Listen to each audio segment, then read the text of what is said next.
যদি জাতীয় নাগরিক পার্টি সেদিনই সেই সনদে স্বাক্ষর করত, সেদিনই জুলাই সনদের অপমৃত্যু সংঘটিত হয়ে যেত।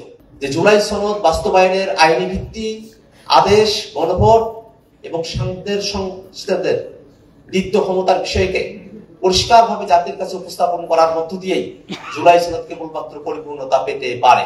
সেই স্বাক্ষর অনুষ্ঠানের অনেকদিন পেরিয়ে গেছে, এখনো পর্যন্ত জুলাই সনদ কিভাবে বাস্তবায়ন করা হবে, কিভাবে আইনি ভিত্তি দেওয়া হবে, সেই বিষয়টা সরকার খোলাসা করতে পারে নাই। যদি জাতীয় নাগরিক পার্টি সেদিনই সেই সনদে স্বাক্ষর করত, সেদিনই জুলাই সনদের অপমৃত্যু সংঘটিত হয়ে যেত। জুলাই সনদ যতটুকু জ্যান্ত রয়েছে, জাতীয় নাগরিক পার্টির দাবির কারণে, বাস্তবায়নের পথরেখা সুনির্দিষ্ট করতে চাওয়ার কারণেই জুলাই সনদ এখনো জনমানুষের কাছে উজ্জ্বল অবস্থায় রয়েছে। আমরা সরকারের কাছে উদাত্ত আহ্বান জানাই, অতি দ্রুত জুলাই সনদের আইনি ভিত্তি এবং বাস্তবায়নের পথ পরিষ্কার করতে হবে।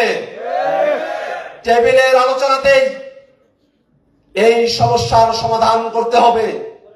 যদি জুলাই সনদকে আবারও 90-এর মতো করে কাগুজে দলিলে পরিণত করার কোন চক্রান্ত করা হয়, বাংলাদেশের জনগণকে সাথে নিয়ে আমরা আমাদের পরবর্তী সিদ্ধান্ত জানিয়ে দেব।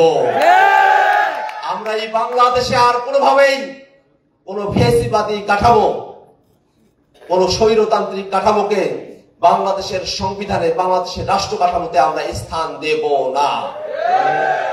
বন্ধুগণ আমার, এই বাংলাদেশে যারা ফ্যাসিবাদ কায়েম করেছিল, সেই ফ্যাসিবাদের সব থেকে বড় সুবিধাভোগী এবং দোষর ছিল জাতীয় পার্টি। সেই জাতীয় পার্টি বাংলাদেশের জনগণের বিরুদ্ধে গিয়ে ফ্যাসিবাদকে আজীবন সমর্থন করে এসেছে।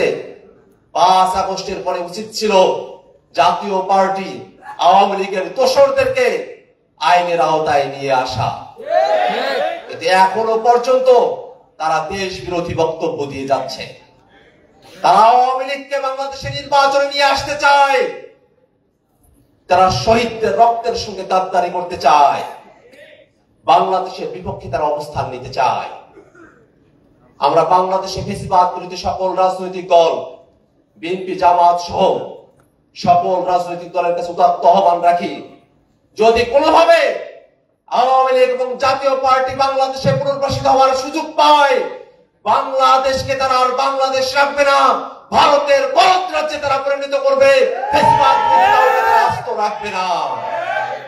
অতএব আওয়ামী লীগ এবং জাতীয় পার্টি তাদের সামনের নির্বাচনে অংশগ্রহণ করার কোনো সুযোগ রাখা যাবে না।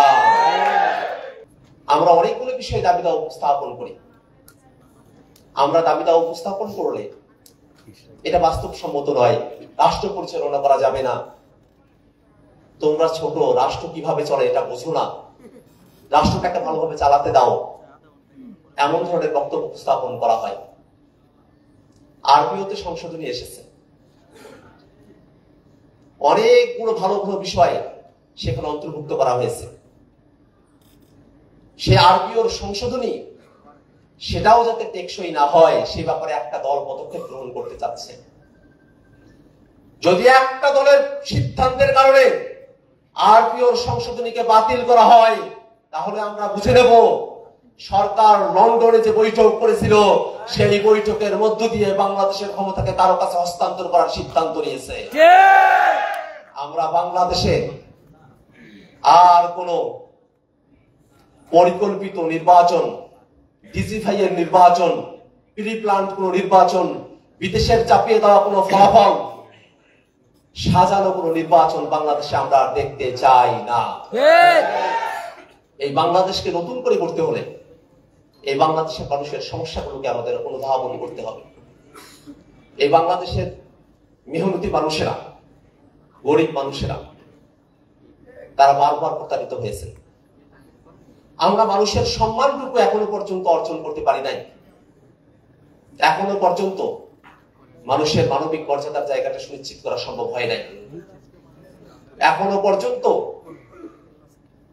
আমাদের বেসরকারি খাতের যারা চাকরিজীবী আছেন, তাদের ন্যূনতম মজুরির জায়গাটাকে নির্ধারণ করা সম্ভব হয় নাই। আমাদের রিক্সা চালক, আমাদের ঠেলা মজুর, কৃষক, তারা কিভাবে তাদের বার্ধক্যের জীবন অতিবাহিত করবেন সেই সুযোগ, সেই সামাজিক সুরক্ষার বিষয়গুলো এখনো বাংলাদেশে নিশ্চিত হয় নাই।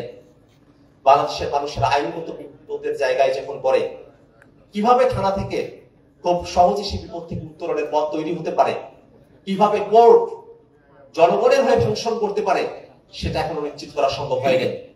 জাতীয় নাগরিক পার্টি জনঘনিষ্ঠ এই সব নাগরিক সমস্যার সমাধান করতে চায়। আমরা বাংলাদেশে আর পেশি শক্তির রাজনীতি দেখতে চাই না, আমরা মারামারি রাজনীতি দেখতে চাই না, আমরা খুনাখুনি রাজনীতি দেখতে চাই না, আমরা দলবাজির রাজনীতি দেখতে চাই না। আমরা বাংলাদেশের মানুষের পক্ষে পলিসি নির্মাণের রাজনীতি করতে চাই।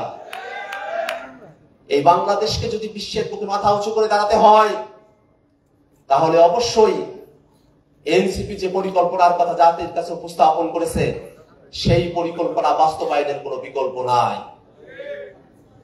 শেষ করি, সম্প্রতি একজন ইমামকে গুম করা হল।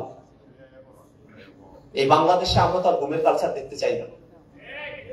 এই বাংলাদেশে গুম করে, খুন করে শেখ হাসিনাকে বছরের পর বছর টিকিয়ে রাখা হয়েছিল। সেই নতুন বাংলাদেশে আবার গুমের মতো ঘটনা ঘটল এবং সেই ইমাম ফিরে এসে জানালেন যে এনসিপি এই বাংলাদেশ তাদের ভাষায় পূর্ববঙ্গের জন্য যে পরিকল্পনাগুলো নিচ্ছে তার বিরুদ্ধে তাকে কথা বলতে বাধ্য করা হচ্ছে। এনসিপি এই বাংলাদেশ, এই ভূখণ্ডের মানুষেরা তারা বাংলাদেশের সীমানার মধ্যে বা বাংলাদেশের সীমানার বাইরে, আমরা তাদের সকলের প্রতি আমরা সহানুভূতিশীল। আমরা এই অঞ্চলের নিরাপত্তা, এই অঞ্চলের মানুষের মর্যাদার প্রশ্নে আমরা কোনো আপোষ করব না। আমরা বিশ্বাস করি যদি বাংলাদেশের স্বাধীনতা, সার্বভৌমত্বকে ক্ষুণ্ণ করা সম্ভব হয়, এই দক্ষিণ এশিয়ার আর কোন জাতিগোষ্ঠী তারা মর্যাদা নিয়ে বাঁচতে পারবে না। অতএব গোটা দক্ষিণ এশিয়ার সকল সংগ্রামী মেহনতি মানুষের মর্যাদাকে রক্ষা করতে হলে সবার প্রথম বাংলাদেশের স্বাধীনতা, সার্বভৌমত্বকে অক্ষুণ্ণ রাখতে হবে। বাংলাদেশের স্বাধীনতা, সার্বভৌমত্বের উপরে কোন ধরনের আঘাত আমরা সহ্য করব না।